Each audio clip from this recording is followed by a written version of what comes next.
Lately, there's been growing talk about how digital markets, yes, even DOGE, might be influencing Social Security stability.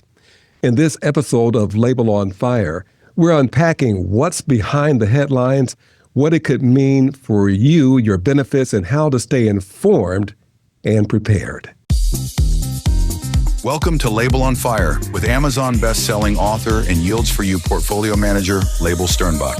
Leibel on Fire is supported by our ETFs, Yields for You Strategy A, and Relative Strength Manage Volatility. Our mission is to help 1 million people retire with financial security. Now, the Financial Independence and Retirement Show dedicated to helping you build the life of your dreams as fast as possible with as little stress as possible.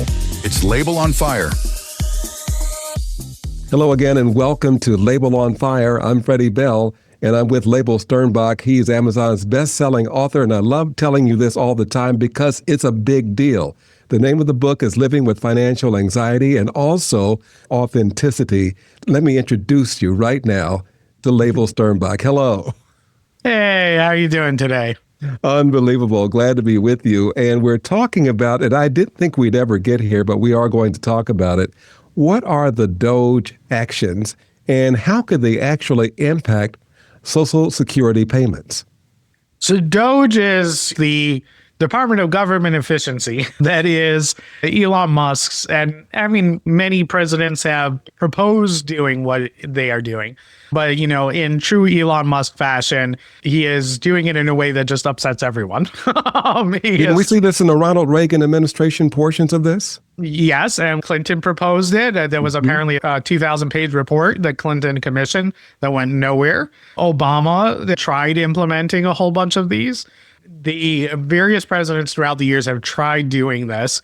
Most have never gotten past the planning stage. They got a commission that came up with a set of reports and recommendations in true government fashion, and then it just never went anywhere, right? Or they made minuscule amounts of cuts that really didn't have the global impact. And to be fair, like Clinton, who is a Democrat, he managed to bring down the deficit and balance the budget, right? Balance the budget while increasing social services, right? So it can definitely be done. And then we had the war on terror for the next 25 years. Wow. So the war does some interesting things, but one of the things it does do is it increases government because all of a sudden you have all these contractors who worm their way into government and you have money being spent at an incredible pace. And then we had the 2007, 2008 housing crisis. A lot of it was by government incentive programs that shouldn't have existed. But the end result was a lot of that was driven or incentivized to create jobs in the government. And so we went from having a relatively small government that just over the last 25 years have increased exponentially in size. Whether that's good or bad or not, I don't really care about that.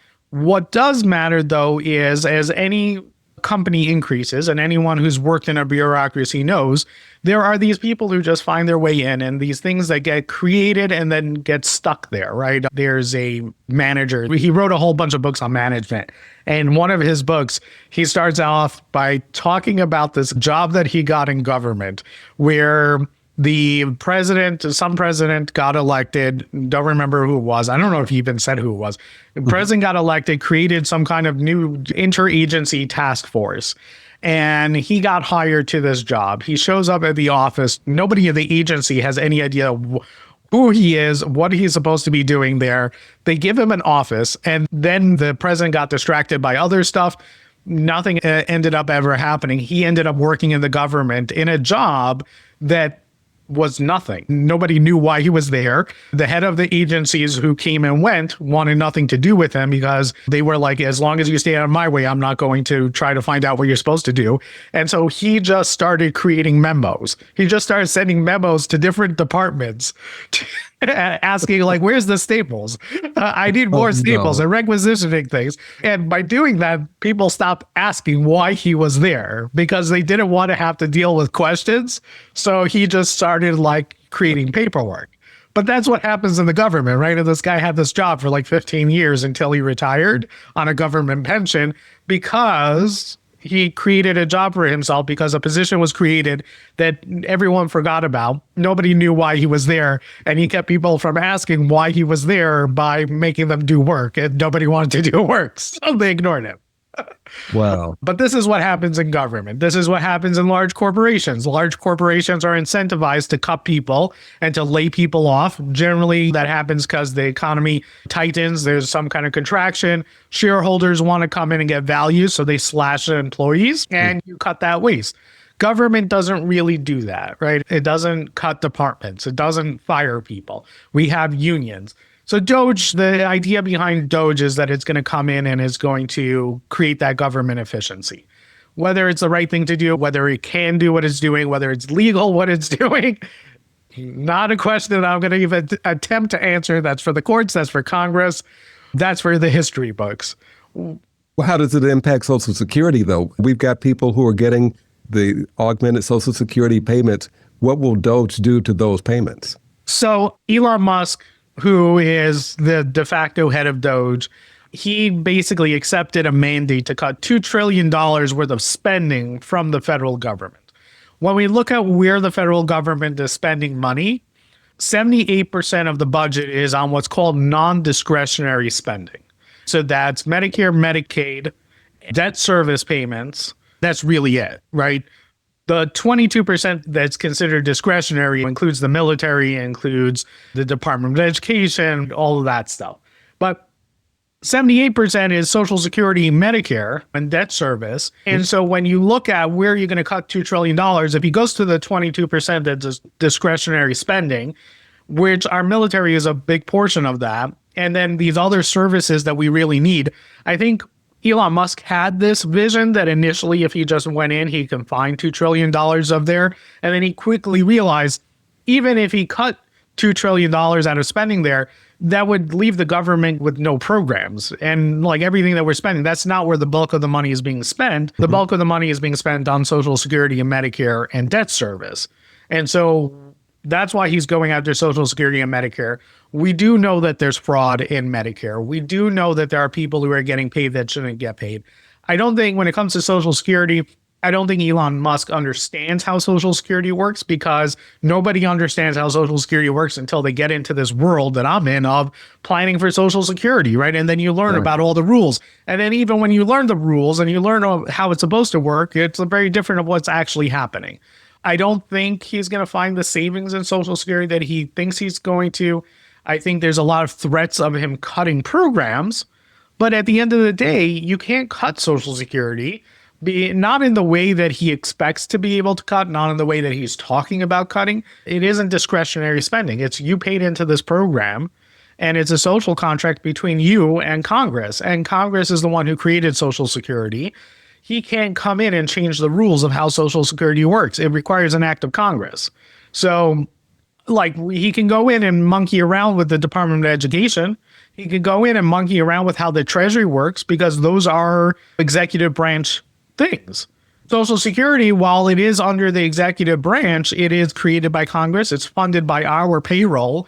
It is not something that really Elon Musk has control to be able to control how it works or who it pays out to, right? There's very limited levers for him to control. So in that regard, should retirees be concerned, number one, about whether or not their checks are going to be reduced or delayed, or should there be any worry at all with people who are dependent upon, at least in some portion, for Social Security payments? So I think people who are currently receiving Social Security should not worry, because it would be almost impossible for him to affect those benefits. Okay. At least if you're receiving Social Security retirement benefits. If you're receiving Social Security disability benefits, or you are receiving Social Security supplemental income benefits, those he has a little bit more control to manipulate. However, I think it would be very difficult for him to actually make any impact there, because Social Security is notoriously difficult to actually get approval for, right? In fact, most of the time you have to be denied 2 or 3 times before you get approved, and you have to hire lawyers to fight for you. So I think they do a very good job of weeding out the fraud in those areas.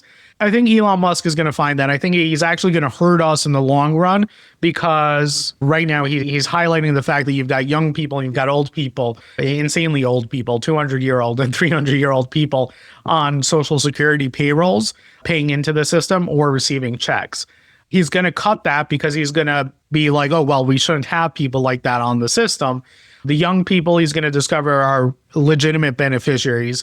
With the old people, he is going to discover that it's just going to cut our revenue. The Social Security Administration has been open about the fact that they know these people are on the payroll, are paying into the system.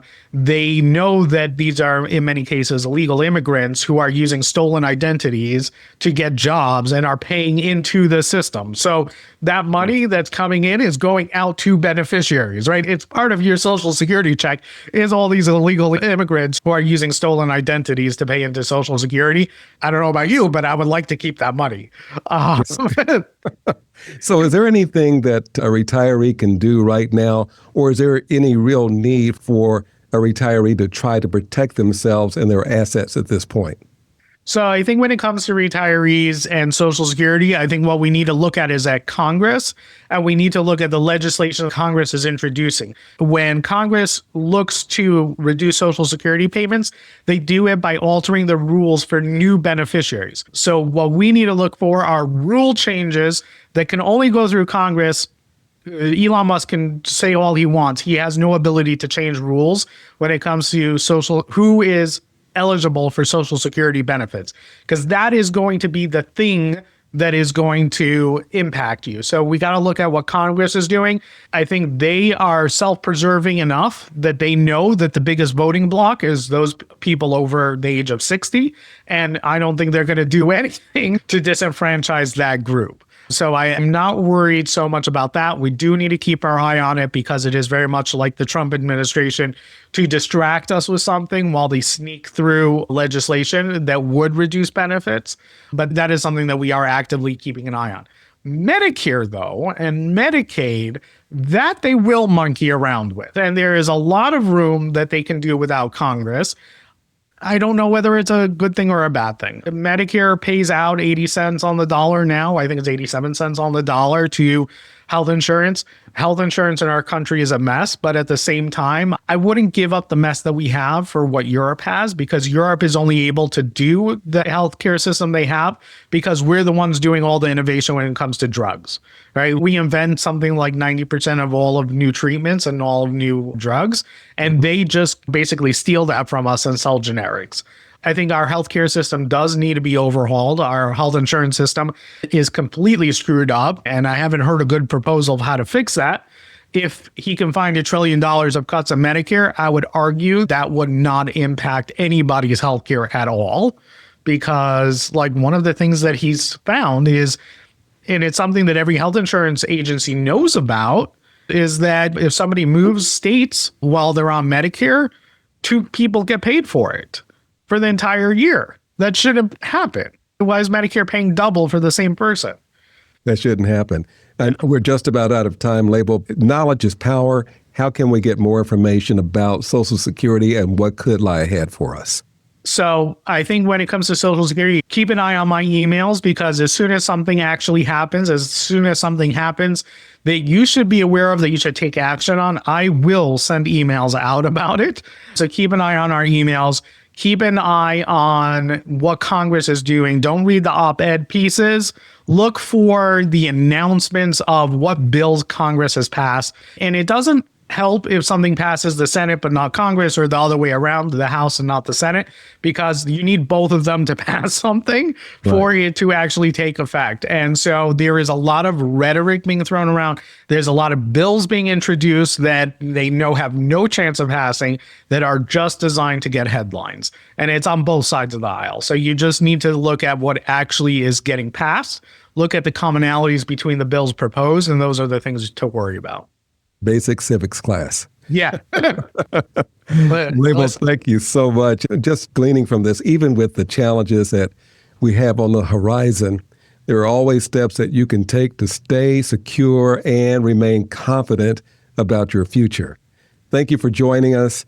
Stay encouraged, stay informed, And we'll see you next time with Leibel on Fire.